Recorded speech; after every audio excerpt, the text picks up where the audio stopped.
네, 이태원 대규모 압사 참사로 너무나 많은 사람들이 희생됐고 사회적 신뢰가 무너진 게 큰일입니다.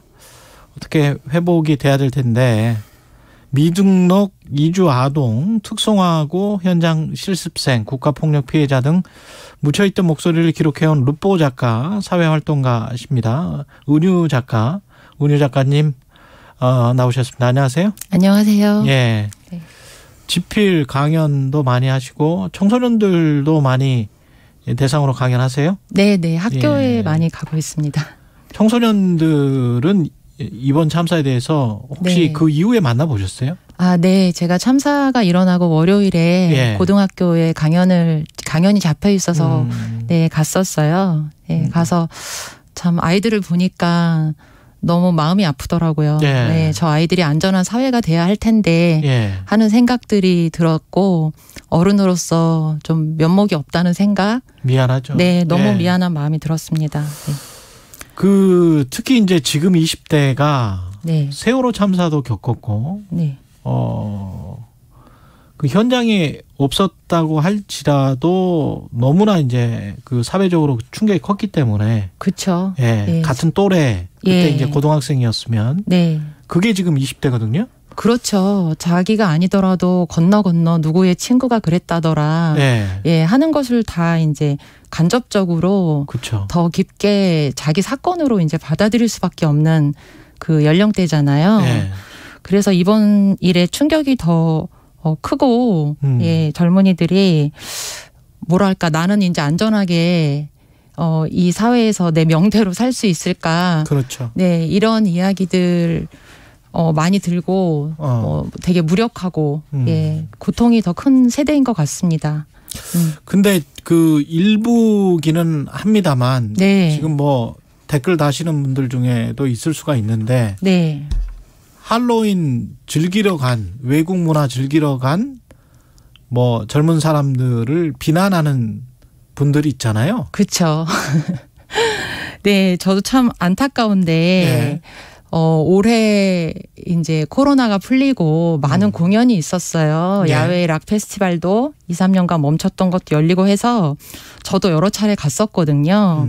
가서 스트레스도 풀고 음악도 듣고 갔는데 이제 이런 참사가 일어나니까 저도 사람 많은 곳에 갔던 걸 이제 생각해 보게 되는 거예요. 그렇죠. 그럼 만에 하나 거기서 사건이 났으면 참사가 또 발생했으면 또 내가 얼마나 비난을 받았을까. 그런 데를 뭐하러 가냐. 그렇죠. 그 야외 공연 음악 그 뮤직 페스티벌 같은데 제가 갔을 때 장애인 휠체어 탄 장애인분들도 많이 와 계셨거든요. 맞아요. 그러니까 야외가 공간이 좀 넓으니까 이렇게 주변에서 볼 수가 있단 말이에요. 근데 만약에 이제 그런 데서 났으면 장애인이 왜 그런 데를 가냐. 몸도 아픈데 왜 그런 데를 가냐. 이런 사람들이 또 비난을 할 거 아니에요? 말도 안 되는 비난. 말도 안 되는 거죠. 그래서 누구나 음악이나 축제를 즐기는데 자격이 필요한 것도 아니고 문화라는 게 다 원래 섞이는 것이고 네, 고유한 문화라는 게 뭐 그렇게 없잖아요. 그래서 뭐 이렇게 단풍이 들면은 단풍놀이 가듯이 그렇죠. 누구나 다 자신이 행복해지는 자리에 갈 권리가 있다. 그렇습니다. 그게 놀러 간 게 아니라 일상을 그냥 향유하러 간 거죠. 젊은 세대는 단풍놀이는 잘 안 가죠. 그래서 그 세대마다 즐기는 문화라는 것이 있는 것이고 자기의 어떤 욕구가 있는 것이고 그런 자리를 찾아가는 것인데 이것을 저는 언어 프레임을 좀 바꿔야 될 것 같아요. 놀러 갔다가 참사를 당했다가 아니라 그냥 일상을 내가 즐기러 간 것이다. 그렇죠. 그렇게 그럼 뭐 공부하러 갔다가 참사를 당하면 그것이 정당화되는 건 아니잖아요. 그럼요. 그래서 저는 그런 것들이 사회 구조를 문제 삼기보다는 개인에게 너무 손쉽게 비난을 돌리는 너무 부끄러운 태도라고 생각합니다. 게다가 그렇게 하면서 은근슬쩍 마음이 힘든 사람들에게 자책하게 만들잖아요. 그렇죠. 자책을 하게 만들고 그리고 저는 무엇보다 좀 안타까운 게 청년들을 좀 더 쉽게 비난하는 것 같아요. 그리고 어떤 그 문화를 또 잘 모르기 때문에 우리가 잘 모르는 것에 대해서는 쉽게 말을 하잖아요. 그래서 좀 이해하려고 헬로윈 축제가 뭘까 좀 이렇게 이해하려고 하는 사람들보다는 그냥 단편적으로 그거를 이제 비난을 하고 그런 것들이 저는 더 이 세대 간의 갈등을 만들어내고 세대 간의 갈등도 있고 이게 네. 세상 만사를 너무나 다 정치적으로만 정파적으로만 보려고 하는 게 아닌지 그런 생각도 좀 들어요. 네. 예. 그렇지만 또 우리가 정치적인 문제로부터 자유로울 수는 없는데 일단은 우리가 타인을 좀 존중하고 그런 참사가 일어났을 때 개인의 아픔을 봐야 되는데 비난부터 한다라는 것은 그렇죠. 너무나 비인간적인 그냥 태도입니다. 정파를 떠나서. 예, 그럼요. 그 우리 모두에게 일어날 수 있는 일이기 때문에 길거리에서 그냥 그렇죠. 예. 네. 그 길거리라는 거는 뭐 지자체가 담당을 하건 국가가 담당을 하건 고속도로, 국도 뭐 이렇게 있다시피 네. 길거리는 뭐 국가가 담당을 하는 거잖아요. 그렇죠. 네. 예. 그러면 이제 사회적 우리가 차량이 너무 혼잡돼서 많아질 걸 생각하면 그렇죠. 교통 경찰들이 그 전에 사전에 많이 나오지 않습니까? 그럼요. 네. 그거하고 똑같은 상황인 것 같아요. 상황이죠. 그래서 네. 어떤 유가족분이 내 아이가 서울 시내에서 길거리를 걷다가 이렇게 참사를 당할 줄 몰랐다. 너무 이것은 억울하고 그렇죠. 원통한 일이다라고 말했는데 정말 이거는 사회적으로 일어나서는 안 되는 큰 재난이 일어났다라는 거 진짜 경각심을 갖고 우리가 사회적 재난이에요. 네, 예. 큰 재난이 발생했습니다. 예. 네.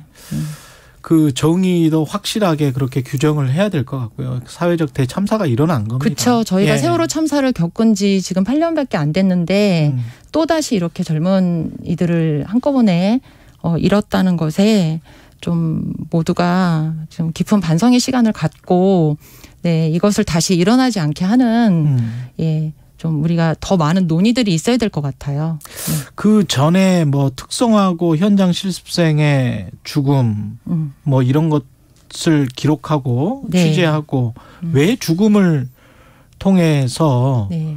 뭘 보여주고 싶으신 거예요?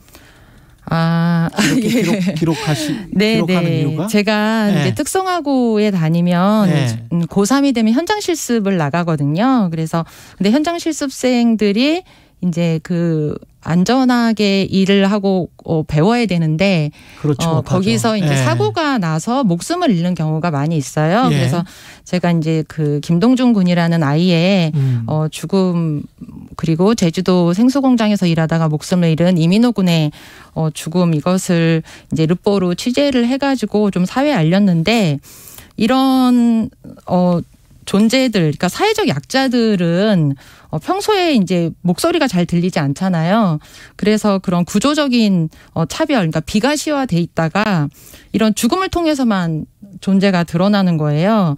저는 근데 이런 것이 학생이나 뭐 청소년, 청년, 노동자를 존중하지 않는 그런 사회에서 일어난 그 비극인 거죠. 그러니까 사회적 그래서. 약자의 위치가 네. 죽음을 통해서만 이슈화되고 드러날 수밖에 없는 구조가 있네요. 그렇죠. 그래서 그런 일이 일어날 때 우리는 참 청소년 노동자들, 청년 노동자들이 일하다 죽었구나 이렇게 생각을 하면서 내 자식은 혹은 나는 저런 공부 열심히 해서 위험한 일자리 피해야지 이렇게만 생각을 하는 거죠.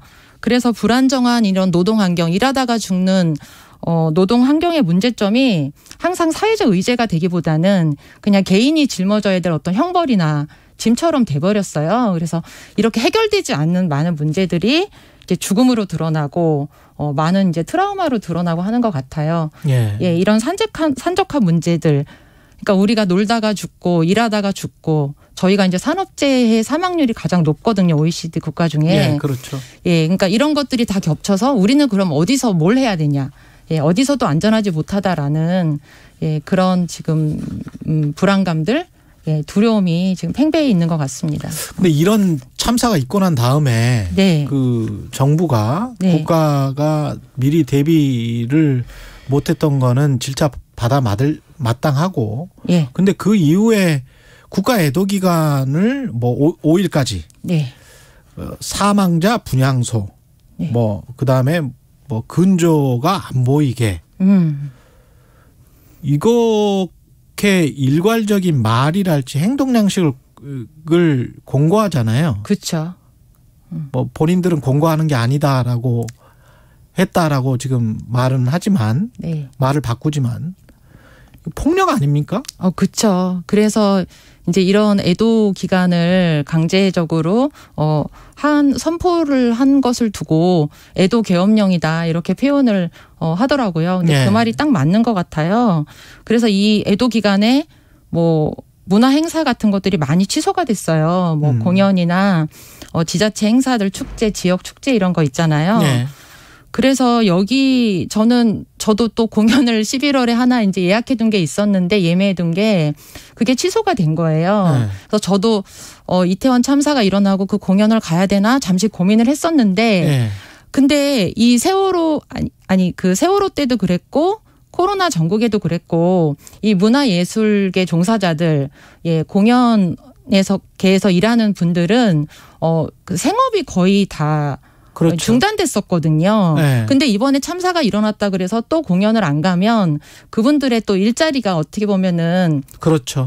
빼앗기게 되는 거잖아요. 네. 그래서 가야겠다는 생각이 들더라고요.